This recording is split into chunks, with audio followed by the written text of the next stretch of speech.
The fire at the Triangle Shirtwaist Factory Company in New York City, which claimed the lives of 146 young immigrant workers, is one of the worst disasters since the beginning of the Industrial Revolution.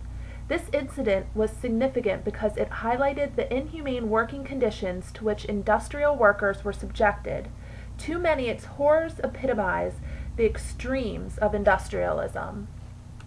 The Triangle Shirtwaist Company was in many ways a typical sweat factory in the heart of Manhattan. Low wages, excessively long hours, unsanitary and dangerous working conditions were the hallmarks of sweatshops such as the Triangle Shirtwaist Factory. Various unions such as the International Ladies Garment Workers Union organized workers in the women's clothing trade to protest these conditions. Many of the garment workers before 1911 were unorganized, partly because they were young immigrant women intimidated by their new surroundings.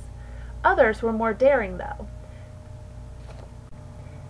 In 1909, an incident at the Triangle factory sparked a spontaneous walkout of its 400 employees. The Women's Trade Union League, a progressive association of middle-class white women, helped the young women workers organize and picket. At a historic meeting at Cooper Union, thousands of garment workers from all over the city followed young Clara Lemlich's call for a general strike. During the strike, many of the women faced violence. Clara Lemlich was beaten up by thugs, hired by the owners of the Triangle Shirtwaist Factory in order to try to stop the strike. This only added fuel to the fire, and Lemlich and the other women continued to picket. While the women were successful in receiving some of their demands, such as shorter work hours, there were still many issues that needed to be addressed.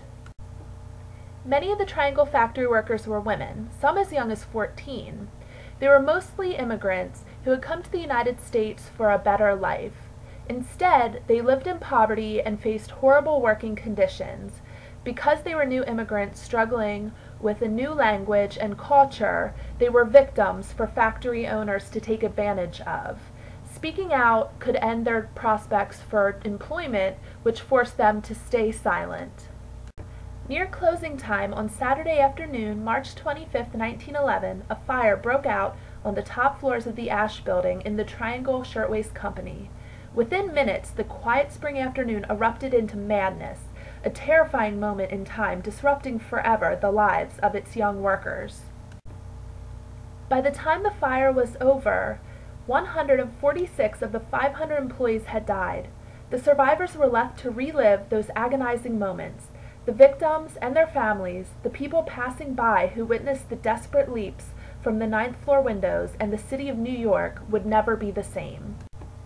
Survivors recounted the horrors they had to endure, and passersby and reporters also told stories of pain and terror they had witnessed.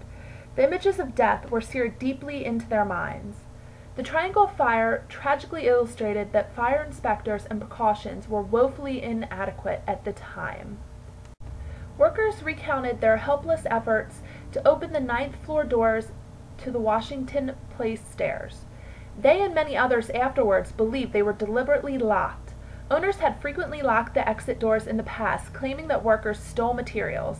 For all practical purposes, the 9th floor fire escape in the Ash Building led nowhere, certainly not to safety, and it bent under the weight of the factory workers trying to escape the inferno.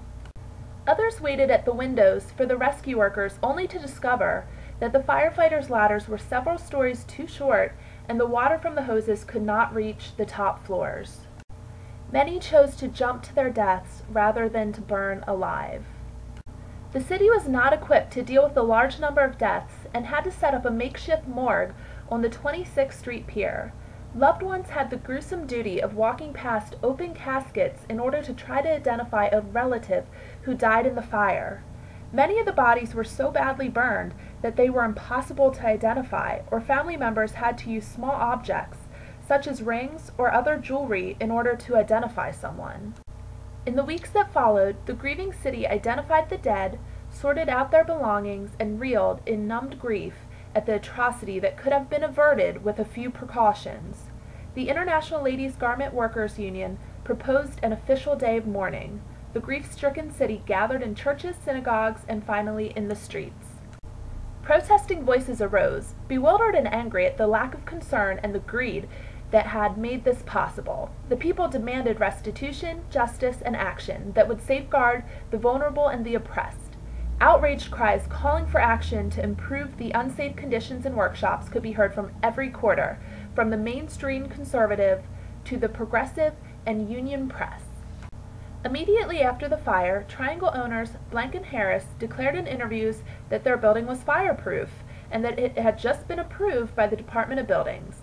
Yet the call for bringing those responsible to justice and reports that the doors of the factory were locked at the time of the fire prompted the district attorney's office to seek an indictment against the owners.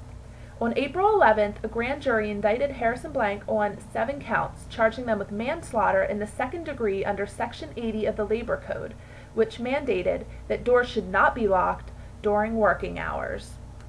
On December 27th, 23 days after the trial started, a jury acquitted Blank and Harris of any wrongdoing.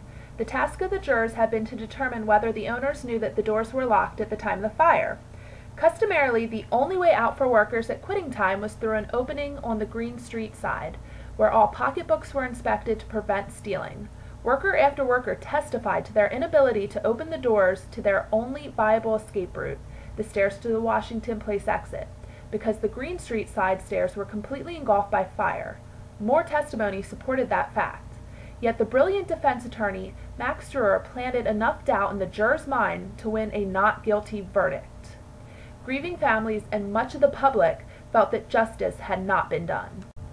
The fire at the Triangle Shirtwaist Company on March 25, 1911, is widely considered a pivotal moment in history, leading to the transformation of the Labor Code of New York State and to the adoption of fire safety measures that served as a model for the whole country.